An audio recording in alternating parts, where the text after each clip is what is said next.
Me encuentro en Chiang Rai, en el norte de Tailandia, pero no en el Templo Blanco, ni tampoco en el Templo Azul. Hoy nos encontramos en un lugar con un pasado oscuro y un presente tenebroso, el Triángulo de Oro.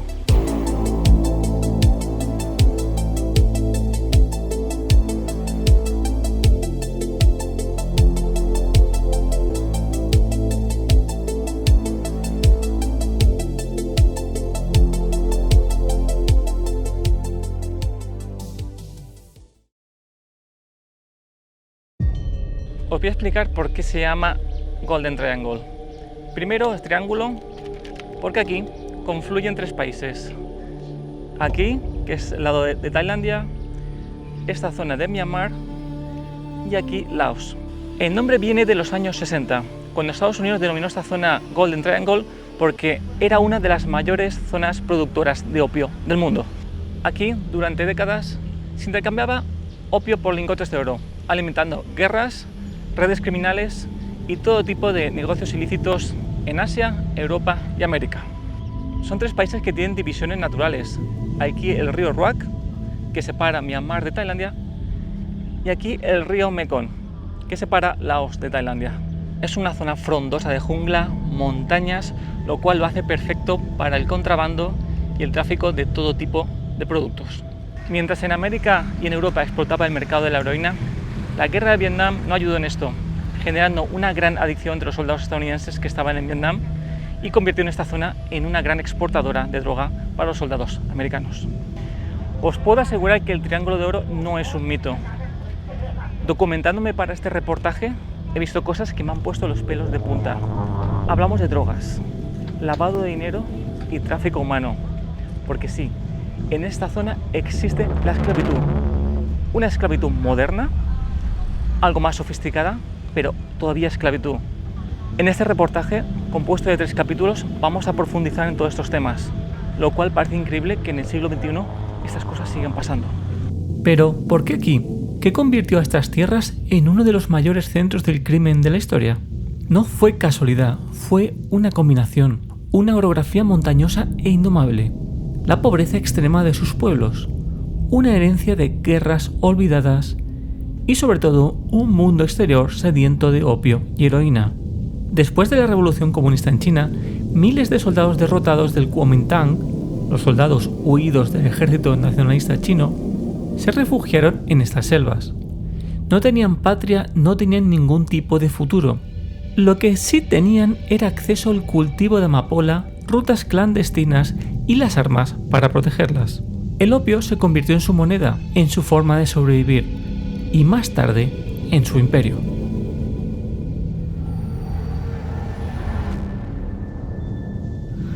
Y en este paisaje de niebla y montaña es donde surgieron los mitos, y entre ellos un hombre, Kun Sa, el rey del opio, un señor de la guerra birmano que controló durante décadas gran parte de la producción de heroína del mundo. Para unos, un villano, para otros, un patriota que ofrecía protección y trabajo en tiempos de miseria absoluta. En su juventud, Kun Sa se unió al ejército de la Kachin Independence Army en Myanmar, luchando por la autonomía de su etnia. Sin embargo, a medida que la situación política se deterioraba, se desvió hacia el narcotráfico. En la década de 1960, comenzó a dirigir una de las mayores redes de tráfico de opio de la región. Con el tiempo, se autodenominó el rey del opio y se convirtió en un líder de facto de una vasta operación criminal que controló a gran parte del comercio de opio y heroína en el sudeste asiático. Su influencia y poder eran tan grandes que llegó a construir su propio imperio en la región, con campamentos fortificados y una milicia privada de más de 20.000 hombres. Kun Sa era como Pablo Escobar. Ofrecía algo más que drogas, construyó escuelas, hospitales, carreteras, todo financiado con heroína, pero dejando una huella positiva en la memoria de las personas de la región.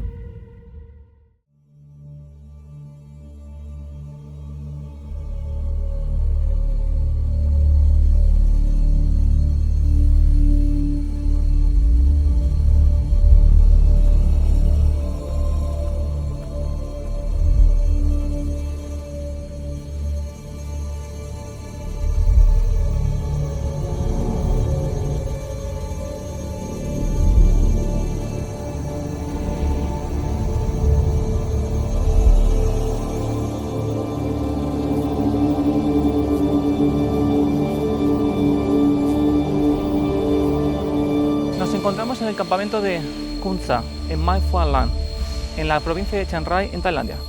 Esta región está muy cerca del borde con Myanmar. Y justo aquí, en esta casa que está detrás de mí, es donde Khon Sa operaba desde Tailandia. Se utilizaba para el procesamiento y distribución de la heroína. Y como es una zona muy aislada, ninguno de los gobiernos de Tailandia o Myanmar tenían un control real aquí. Esta zona, que ahora mismo hemos tenido mala suerte porque normalmente es un museo, pero se ve que está en reformas o medio abandonado, no sé muy bien qué ha pasado aquí. Pero en su día estaba fortificado y era el ejército de Khon Sa quien protegía esta zona. Esta zona era perfecta para ellos, ya que está muy aislada, es una zona montañosa de difícil acceso, con lo cual era el sitio perfecto tanto para plantación, procesamiento y distribución de la heroína. Toda esta zona estaba controlada por Khon Sa, de hecho era quien financiaba la mayoría del trabajo y de las infraestructuras en esta zona. Por eso nadie osaba tocarle porque tenía mucho poder, tenía el apoyo de la gente, porque generaba muchísimo trabajo y además construía carreteras, hospitales, escuelas.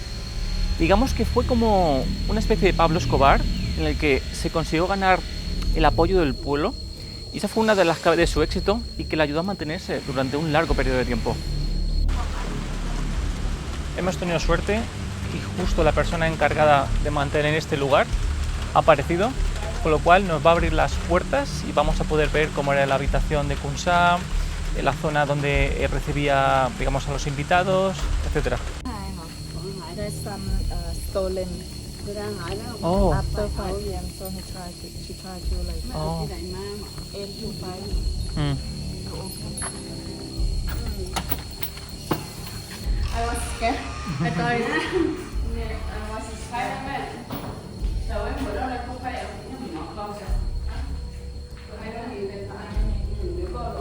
Oh, it's a parlor room, you know, parlor? It's To receive people. yeah, like welcome room. People who brings these kind of things.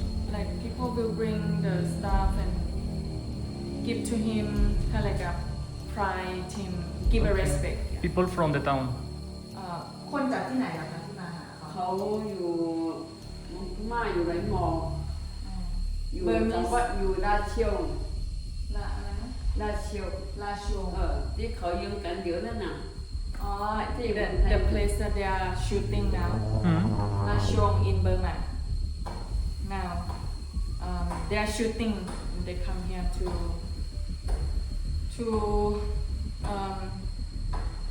talk to him To pray. to pray not to pray like give a respect like Yeah. It's like let's say followers that he has in Myanmar. yeah ปกติมีคนมา มันนี่แค่มีอยู่บ้านประมาณนี้เดียวบ้านประมาณเยอะ มันก็มาเป็นกลุ่มอ๋ออันนี้เป็นห้องนอน ห้อง bedroom นอนของซี His bedroom. บ้านเขาทางหนูก็เคยวนควยให้เขา ห้องนอนใหญ่นะ ห้องนอน Esta era la cama de Khon Sa. เออ Como podemos ver, nada lujoso. Todo muy humilde. ทหารไทยเขาช่วยร่วมกันเอาเครื่องบินมาจง อ๋อ like the part of the bomb Oh.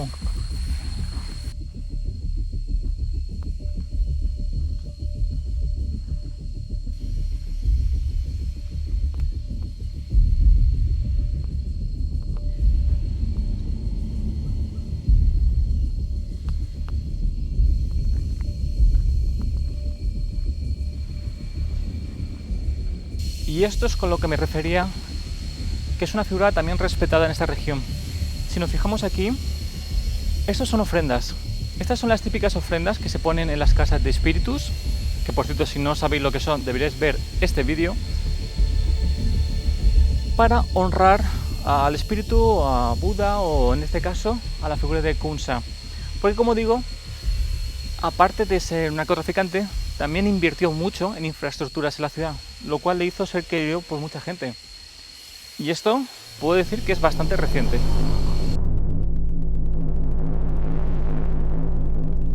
Pero todo esto no se construyó de forma pacífica. Durante años, el Triángulo de Oro fue un campo de batalla. Las fuerzas militares tailandesas atacaron una caravana de opio. Al menos 10 hombres murieron. En los años 70 y 80 esto fue el escenario de una guerra silenciosa. Las montañas de Birmania, el norte de Tailandia y Laos se convirtieron en campos de batalla. Señores de la guerra, el ejército de Myanmar, guerrilleros del Kuomintang, todos luchaban por la distribución de la heroína.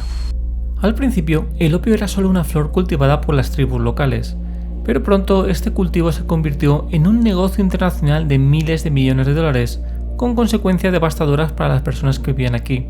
La violencia de las bandas armadas, la presión de los diferentes ejércitos y la corrupción a todos los niveles convirtieron a estas tierras en un caldo de cultivo de sangre y sufrimiento. Las guerrillas por el control del opio y la ruta de distribución arrastraron a los campesinos a una espiral de violencia que duró décadas. Afortunadamente, a base que los gobiernos tailandeses y birmanos aumentaron la presión, poco a poco tuvo que retirarse. Por eso, en 1993 negoció su retirada. Con la retirada de Kun Sa se acabó el reinado del narcotráfico en esta región. Sin embargo, Kun Sa no fue a la cárcel. Simplemente negoció retirarse a una zona de Myanmar y vivir tranquilamente hasta su muerte en 2006. De esta forma, el ciclo de opio y violencia se acabó, pacificando la región.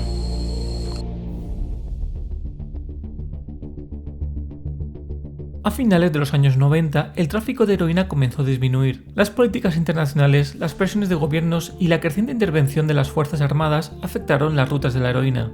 Pero el vacío de poder nunca fue completo. Fue entonces cuando una nueva droga ocupó el espacio dejado por el opio: la metanfetamina. Esta droga tiene muchas ventajas. Es más barata y con efectos más prolongados. No depende de los cultivos de amapola y al tener forma de pastilla es fácil de camuflar y distribuir masivamente. Las fábricas en la región producían metanfetamina en grandes cantidades, a menudo en laboratorios improvisados. La nueva droga fluía rápidamente por las mismas rutas que durante décadas habían traficado heroína. El Triángulo de Oro ha renacido. Es una realidad que sigue evolucionando, adaptándose y sobreviviendo a la historia. Mientras tanto, el mundo sigue mirando desde lejos, sin ver lo que realmente ocurre aquí. Hoy, el Triángulo de Oro es conocido mundialmente como un destino turístico. Los turistas de todo el mundo vienen a este rincón del sudeste asiático para ver el famoso punto donde se encuentran 3 países, pero esta calma aparente es solo eso, una fachada. Porque ahora los señores del opio han sido reemplazados por los señores del fraude. Y ahora no se esconden en la jungla, se esconden en ciudades brillantes llenas de casinos, rascacielos, con seguridad privada y secretos inconfesables. Lugares donde un clic puede robar millones a miles de kilómetros de distancia. Lugares como el que veis al otro lado del río, la zona económica especial del Triángulo de Oro en Laos. Allí, en manos de hombres como Zhao Wei, el Triángulo de Oro ha encontrado una nueva vida. Nos vamos a adentrar en la zona económica especial del Triángulo de Oro en Laos. Está todo vacío. Existen informes de la Interpol y de otras agencias de inteligencia que dicen que aquí, bajo la capa de los casinos, existe la mayor red de blanqueo de capitales de toda Asia. El Báltica es una zona gris, territorio laosiano, pero controlado por intereses chinos. Lejos del ojo público, nadie sabe qué es esta zona. El fraude online es uno de los mayores negocios de esta región.